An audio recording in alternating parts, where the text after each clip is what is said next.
Alright, today is Sunday, February 4th. It's 10 minutes to midnight Pacific, just before the opening of the European market. Before I get started, I wanted to talk about the volatility of last week.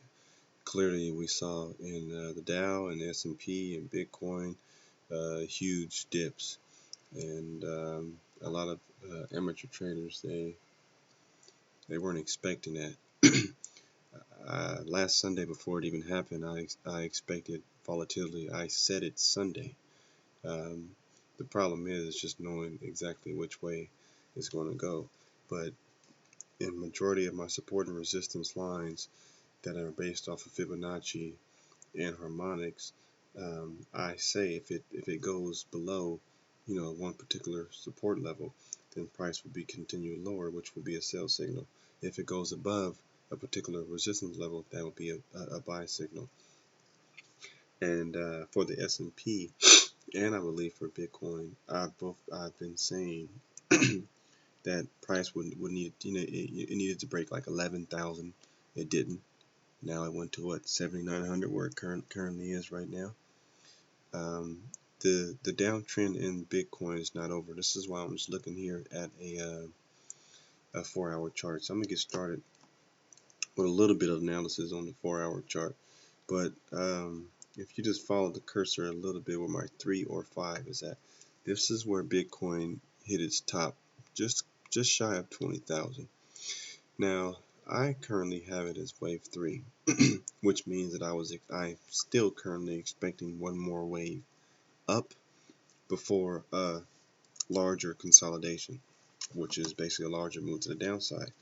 But now that I'm looking at the way price has dipped and dropped, this top may not be wave 3. This top may be wave 5. And now you have your A, which is still in place, but you have your B, which is also still in place, but you have the 5-wave move down, which is not complete. And if it's going to end, it's most likely going to end at the levels of around 6,000, which I've been saying for the past probably 3 weeks or so.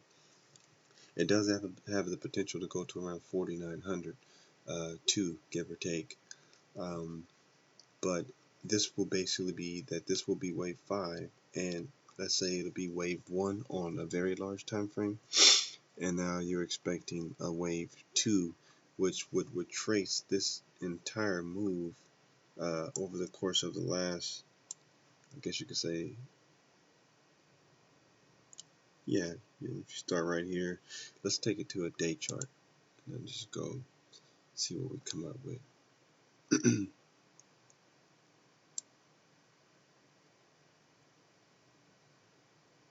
Okay, so if you go back into 2017, it's very difficult to do 5 ways or anything like that. You can say that, somewhere over here around let's say June of 2017, that can be a 1. Then this can be a 2 in July, and now you have another 1, 2, and then you have the move for 1, 2, 3, 4, and then a 5 where my current top is at for wave 3. That's how I originally had it.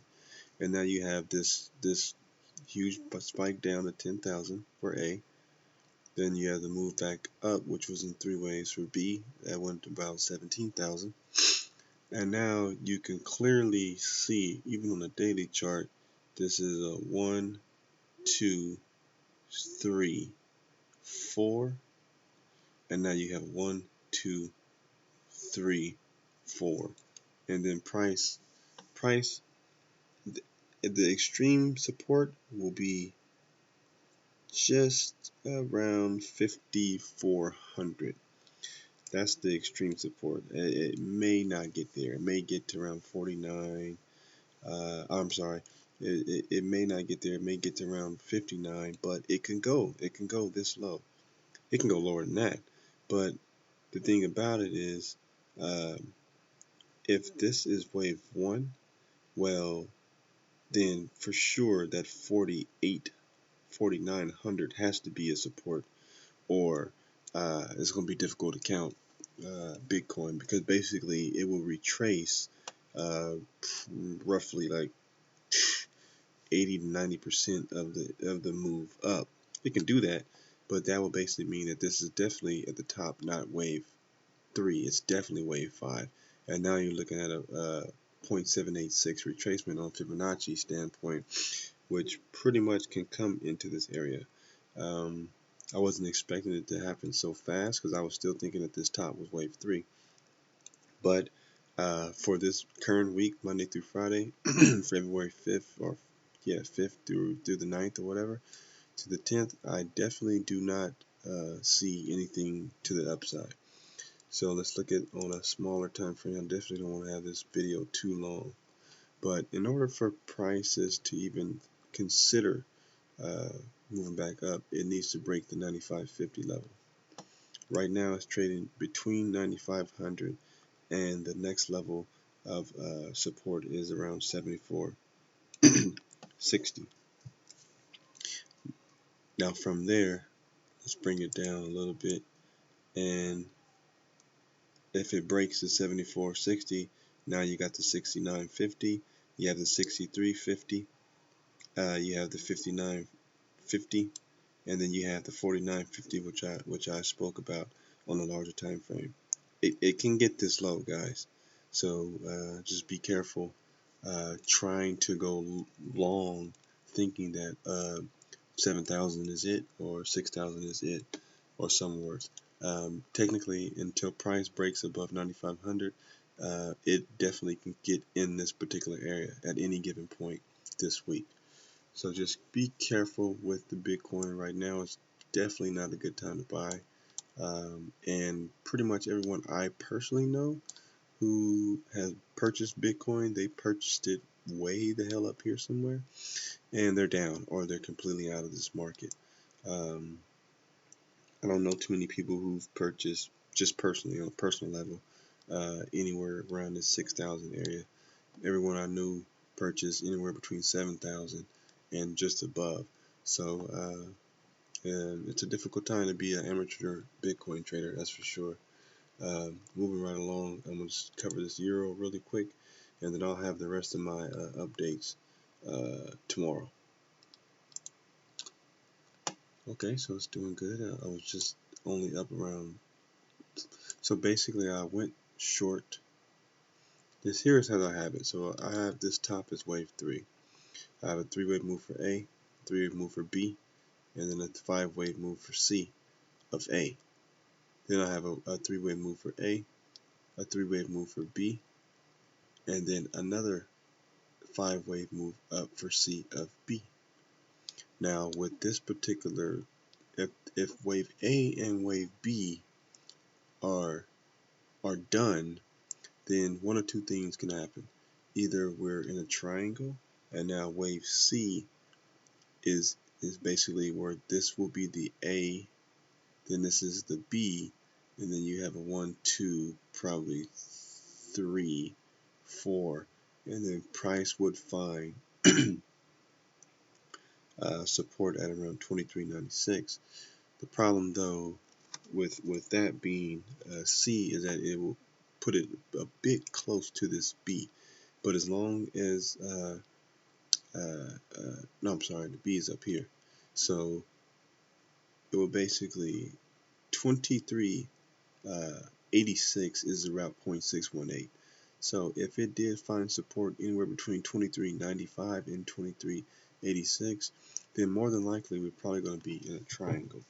And what that basically means is that you're going to have another move up for D, which could come back to 24.65, give or take somewhere back in this area. And then you have another wave move down for E that will have to find support at around 2400, give or take. And at that point, you'll have one more large wave up. That's one way to look at it. The other side is that it's not going to be a triangle, and it's just going to be an ABC move. If that's the case, well then B at the top, you have a 1, 2, and then you have a 1, 2, 3, 4, 5 for 1. So you already have one of C most likely in place, and that will be from 125.23 or so to 124.10. So you have a little bit over 100 pip move for wave 1. You already have wave 2 that found resistance at 124.91, and now you're working on you're in the process of wave 3. But in order for that to happen, you'll need to see an impulsive drop soon, probably by tomorrow or Tuesday, give or take. So if it does, it would need to break through 23.95 and probably find its support here at 23.65 or so. That is efficient enough for wave 3, and then you'll have wave 4 that will come back to roughly 124.15, and then wave 5 should go below this wave A, which will most likely be at around 122.65 or anywhere between 22.65 and 22.80. So that's why the arrow is showing wave C. That's how I have it. That's just the way I project it. I could be wrong. I mean, if I'm wrong, it's a learning. It's just a learning move for me. I don't expect to be right all the time, and neither should you. So if that's the case, this is what I'm expecting. Looking at that on a larger time frame, you can clearly see that if you started from over here to the left of the chart, back in November, you have the 1, you have the A, B, C for 2, and now you have a 1, 2, and now you got a 1, 2, 3, 4, 5 for 3, and now you have an A here, you have a B here, you have a C for 4 here for the Roman numeral 4, and now you have a 1, 2, 3, and then a 4, and then a 5 for wave 3.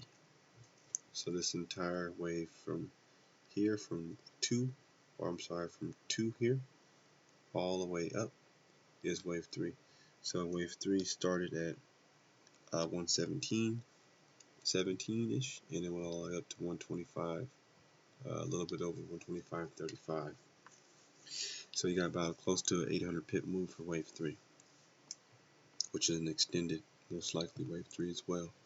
So this can be an A, this should be a B, but this could be a wave C that if it finds support right at its 2400 level and it doesn't break it, then it's possible that that's wave C. And now you're going to have wave D go back to where my entry is at.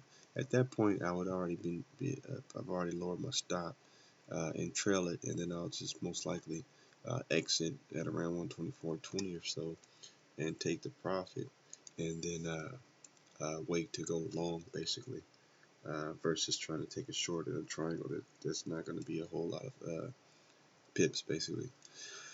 So if we'll just wait and see if price is going to break 23.99. If it does, it's definitely going to go eventually, most likely to the next level, 23.36, and it could go a little bit lower.